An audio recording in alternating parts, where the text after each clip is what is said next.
Saya, Cikgu Habibah. Kita ada 72 siri pembelajaran untuk dipelajari. Murid-murid dah bersedia untuk belajar? Jika sudah bersedia, mari kita belajar sekarang. Kali ini, kita akan belajar subjek matematik. Jom kita belajar. Hai, Assalamualaikum. Bersama saya lagi dengan Cikgu Adam, Cikgu Matematik anda. Jadi untuk hari ini, pelajar tahun 6 akan mempelajari topik mengenai nombor dan operasi. Sebelum tu, kita ada pengenalan tentang angka dan operasi. Untuk makluman murid-murid, untuk soalan matematik tahun 6, ada dua jenis soalan. Soalan yang meminta pelajar-pelajar menulis nombor dalam bentuk perkataan ataupun angka. Okey, seperti contoh, cikgu berikan ialah 1,439,587. Dalam bentuk perkataan, pelajar perlu menulis perkataan penuh seperti SEJUTA. Tidak boleh membuat ringkasan atau singkatan kepada perkataan tersebut. Dan soalan yang kedua ialah pelajar perlu menukarkan perkataan kepada angka. Seperti contoh tadi, sejuta perlu ditulis dalam bentuk angka, iaitu 1, sifar, sifar, sifar, sifar, sifar, sifar. Untuk makluman tambahan, murid-murid selalu membuat 4 kesalahan yang biasa dalam menulis nombor dan perkataan. Kesalahan yang pertama, pelajar tidak boleh menulis 1 juta tetapi perlu ditukarkan kepada sejuta.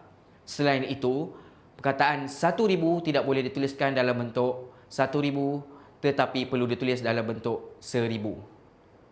Selain itu, 100 juga tidak boleh ditulis dalam bentuk 100 tetapi perlu ditulis dalam bentuk 100. Dan yang terakhir ialah 10 perlu ditukarkan kepada 10. Seterusnya, kita pergi kepada topik seterusnya iaitu nombor perdana. Untuk nombor perdana, pelajar-pelajar perlu mengetahui ciri-ciri nombor perdana. Dalam banyak-banyak nombor dan angka yang terdapat dalam dunia ini, ada beberapa sahaja nombor yang dikategorikan sebagai nombor perdana.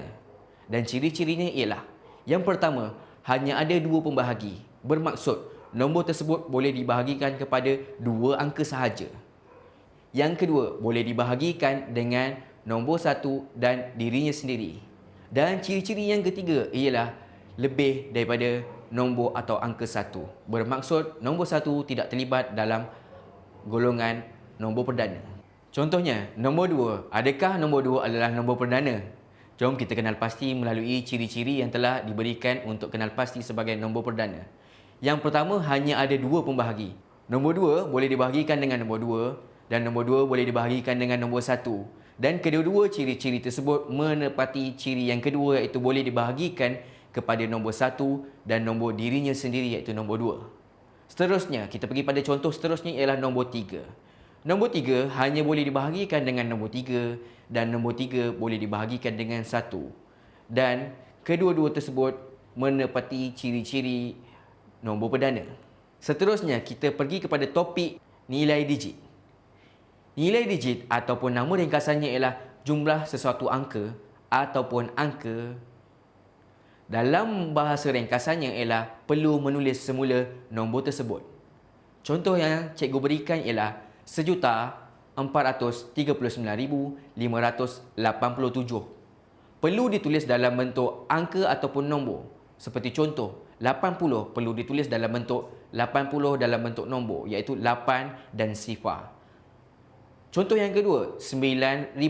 9,000 perlu ditulis dalam bentuk angka ataupun nombor iaitu 9, sifar, sifar, sifar.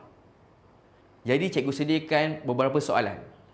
Contoh soalan, nombor yang diberikan ialah 5,386. Apakah nilai digit bagi angka 8? Nilai digit bagi angka 8 ialah 80 dan perlu ditulis dalam bentuk angka iaitu 8 sifar. Itulah nilai digit. Seterusnya, kita pergi kepada nilai tempat ataupun nama ringkasannya ialah kedudukan sesuatu lokasi angka tersebut. Contoh yang sama cikgu berikan ialah 1,439,587. Di kedudukan 30,000 perlu ditulis 3 dan 10,000. 10,000 perlu ditulis dalam bentuk perkataan iaitu PU, LUH, RIBU. Itu adalah nilai tempat perlu ditulis dalam bentuk yang sempurna dalam bentuk perkataan. Contoh soalan yang diberikan juga lebih kurang sama seperti tadi adalah 5386. Apakah nilai tempat bagi angka 8? Nilai tempat bagi angka 8 ialah 80. Perlu ditulis dalam bentuk perkataan. 8 boleh seperti angka ataupun perkataan dan 10 wajib ditulis dalam bentuk perkataan, iaitu PULUH, 10. Seterusnya, kita pergi kepada topik cerakinkan kepada nilai digit. Seperti yang murid-murid faham, nilai digit ialah angka ataupun nombor. Dan cerakin ni apa dia? Cerakin ialah pisahkan atau asingkan setiap angka-angka tersebut mengikut nilai yang ditentukan, iaitu nilai digit. Contoh, 1,439,587 perlu ditulis dalam bentuk angka ataupun nombor. Tetapi jika ditambahkan dalam bentuk cerakin, perlu dituliskan semua angka yang terlibat dalam nombor-nombor yang telah diberikan. Contoh, 1,000,000 perlu dituliskan 1,000,000 dalam bentuk angka ataupun nombor. 400,000 perlu dituliskan dalam bentuk angka dan nombor, tetapi jangan lupa ditambah antara kesemua nombor-nombor yang telah diberikan. Contoh soalan yang cikgu boleh berikan ialah 7,025. Cerakinkan kepada nilai digit.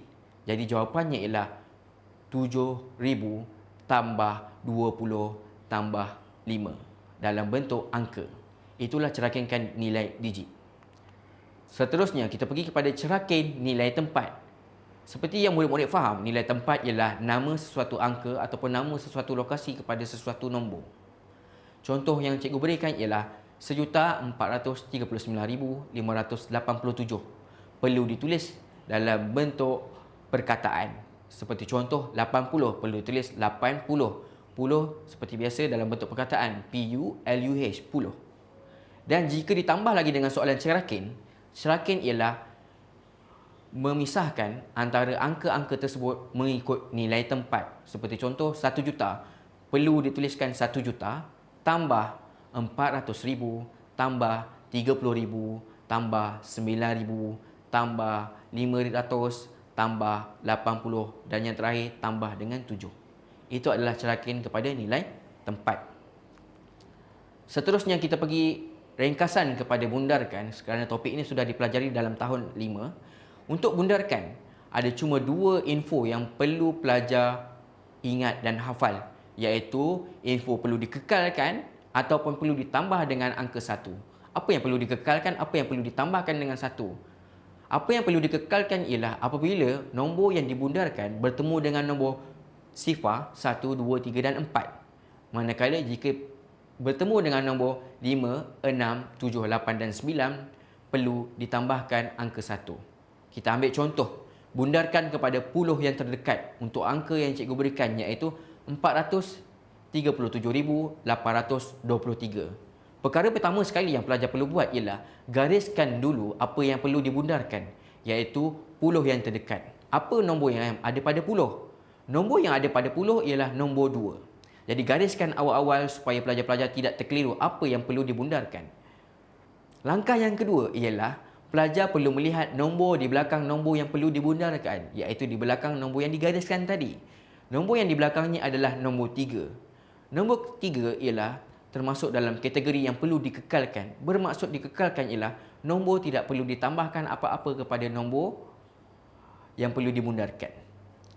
Jadi nombor tadi akan menjadi jawapan 437,820. Dan nombor di belakang selepas dibundarkan perlu ditukar kepada angka sifar. Seterusnya, cikgu berikan contoh yang kedua ialah bagaimana bundarkan kepada ratus ribu yang terdekat. Nombor yang cikgu berikan ialah 457,823. Perkara yang sama juga pelajar perlu buat, iaitu gariskan dulu apa yang perlu dibundarkan. Jadi, kehendak soalan ialah ratus ribu. Perlu gariskan pada nombor yang pada ratus ribu. Nombornya ialah nombor 4. Seterusnya, langkah yang kedua, lihat nombor di belakang yang perlu dibundarkan, iaitu nombor 5. Nombor 5 termasuk dalam kategori yang kedua, iaitu perlu ditambahkan 1 kepada nombor yang dibundarkan. Jadi 4 perlu ditambahkan dengan 1 supaya menjadi nombor 5 dan jawapan akan berubah kepada 500,000. Cikgu ingatkan semula, selepas dibundarkan, selepas nombor yang bergaris perlu ditukarkan kepada sifar keseluruhannya. Dan yang terakhir untuk hari ini, untuk tahun 6 matematik, cikgu akan dedahkan ada dua perkara yang paling penting pelajar-pelajar tahun 6 perlu ingat, ialah pecahan dan perpuluhan juta. Hanya ingat 6 perkara ini, pelajar-pelajar akan mengetahui apa dia pecahan dan perpuluhan juta. Kita tengok contoh yang pertama. 1/2 juta bersamaan dengan 500,000. Perkara ini pelajar-pelajar perlu ingat. Separuh daripada sejuta ialah 500,000. Seterusnya, 1/4 juta bersamaan dengan 250,000.